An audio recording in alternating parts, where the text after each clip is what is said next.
In this video, guys, we're going to experiment with stenciling, and we're going to try and use some edible dusts for stenciling. Usually I'd use royal icing. I'll put in the description below where we've got all the stencils and things from that we're going to use today. It's an Evil Cake Genius one. They do have some really nice stencils, and we'll just get this rolled out. Got a couple of little air bubbles in there, so we'll just pop them out with a pin. Just check that you've rolled it big enough to cover your board. What we're going to do is put a little bit of water onto our cake board so that our icing sticks. So push that in place on there. If it's a tiny bit short, you should be able to just stretch it out just a little bit.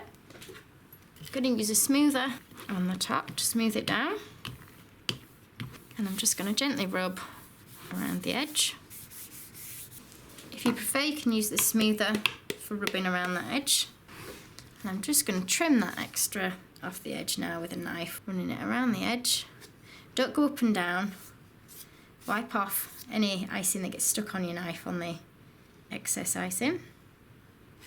Try and keep it round in a smooth motion. Just get rid of any jaggedy edges just by gently giving them a rub with your fingers. So I've just got some black edible dust and quite a large brush. So I'm just using the kitchen roll to take off all the excess. As you can see, loads gets stuck in the brush. And then what we're going to do is just sweep it onto the edge of our board. Now, because the fondant's still soft, you don't want to press too hard with your brush, otherwise you will dint it. Now this brush is losing a few hairs, so just make sure that if any hairs come off your brush that you do wipe them off. So we're going to get ready for stenciling. I've got this particular stencil here. Just fits on my board nicely.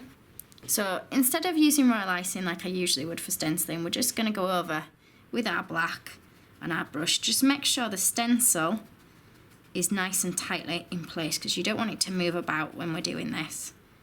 And we're just going to dab it all over. I'm going to dust off the excess. So then we're going to carefully peel off our stencil.